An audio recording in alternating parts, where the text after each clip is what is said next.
Hello दोस्तों, welcome back to my channel knowledgeable brain. और आज हम इस वीडियो में बात करने वाले हैं Manmohan Ghosh poem can it B के बारे में। दोस्तों, मनमोहन एक जाने माने पोएट और राइटर थे।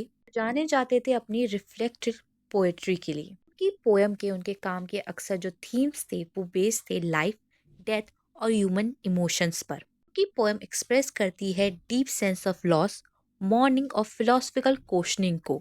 कॉमन एलिमेंट्स थे उनके काम में। ये poem can it be short sonnet piece है जिसमें सिंपल लैंग्वेज का यूज किया गया है लेकिन प्रोफाउंड इमोशन को एक्सप्रेस किया गया है। पोयम में राइमिंग कपलेट स्ट्रक्चर का यूज किया गया है। पोयम की शुरुआत होती है एक question say about transformation of life into death. Poem में बेसिकली ये बताया गया है कि कैसे एक इंसान खुशहाल इंसान मिट्टी में मिल जाता है। लाइफ और डेथ का जिक्र है। को हम और भी अच्छे से जानेंगे जब हम इसे लाइन बाय लाइन समझेंगे। तो चलिए पोयम को हम लाइन बाय लाइन समझते हैं। अब पोयम की शुरुआती लाइन में पोएट बोलते हैं, I mind me how her smile was sweet and how her look was gay. O she was laughter, joy complete and can she now be clay. दोस्तों, यहाँ पे पोएट बोल रहे हैं, मुझे याद है उसकी मुस्कान कितनी मीठी थी, उसका चेहरा कितना खुश मिजाज और रोशन लगता था। वो खुशी और हंसने की मिसाल थी। वो एकदम संपूर्ण आनंद का रूप थी। वो क्या सच में अब वो सिर्फ मिट्टी बन गई है? बेसिकली इस स्टैंजा में बोल रहे हैं कि उसकी खुशी भरी जिंदगी की याद दिलाते हैं और ये सोच के दुखी भी होते हैं कि अब वो सिर्फ मिट्टी का एक टुकड़ा बन गई है। ये वो बोलते हैं, I see the roses on her grave, मैं उसके कबर पर गुलाबों को देख रहा हूँ। They make me sad heart bleed, इन गुलाबों को देखकर मेरा दुखी दिल और भी रो पड़ता है।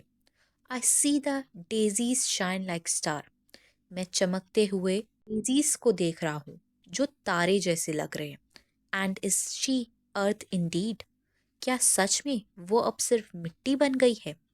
इस स्टैंजा में वो कबर के फूल और उसकी यादों, उसकी मेमोरी के दुख का जिक्र कर रहे हैं। बेसिकली वो किसी का जिक्र कर रहे हैं जिससे वो कभी प्यार किया करते थे लेकिन अब वो इस दुनिया में नहीं रही। आगे वो बोलते हैं, all lovely things with beauty are and just deed shine as just. मतलब है, सारी खूबसूरत चीजें अपनी खूबसूरती के लिए याद की जाती है और सारे अच्छे काम अपनी अच्छाई के लिए चमकते हैं। And faith and truth and duty are and is she only dust, और विश्वास, सच्चाई, कर्तव्य हमेशा रहते हैं। तो क्या वो अब सिर्फ धूल बन गई है?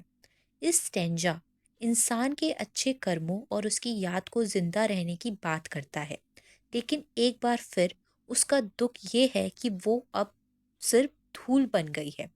आगे वो बोलते हैं, the great sky keeps its solemn blue, fresh earth is widely fair. लाइनों में पोएट बोलते हैं, आसमान अपनी गहरी नीली रूप को बनाए रखता है, धरती हर दिन नई और सुंदर लगती है।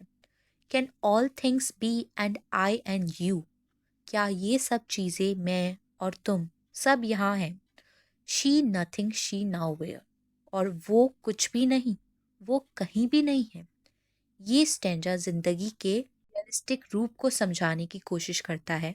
हर चीज अपनी जगह है लेकिन वो कहीं नहीं है। ये सोच, दुख और उलझन यहाँ पे पैदा होती है। दोस्तों, सारी लाइनों में एक इंसान के ईव को दिखाया गया है जो अपने किसी प्यारे इंसान की मौत के बाद उसकी यादों को देख रहा है, उसकी यादों को याद कर रहा है, जो कि वो बोलता है कि सब कुछ अब मिट्टी में बदल गया है। वो शख्स जिसे वो प्यार करता था वो इस दुनिया में नहीं है। बाकी सारी दुनिया वैसी की वैसी ही चल रही है, लेकिन इन सब के बीच में वो स्ट्रगल कर रहा है। पोएट यहाँ पे स्ट्रगल कर रहा है। वो उस इंसान के गम को, उसकी यादों को भुला नहीं पा रहा। दोस्तों, आई होप आपको ये पोएम समझ में आ गई हो, और वीडियोस देखने के लिए हमारे चैनल को लाइक करें, शेयर करें और सब्सक्राइब करना ना भूलें। अगर आपको इंग्लिश लिटरेचर में कोई और वीडियो चाहिए तो प्लीज़ हमें कमेंट सेक्शन में लिख के ज़रूर बताइएगा। Thank you for watching this video.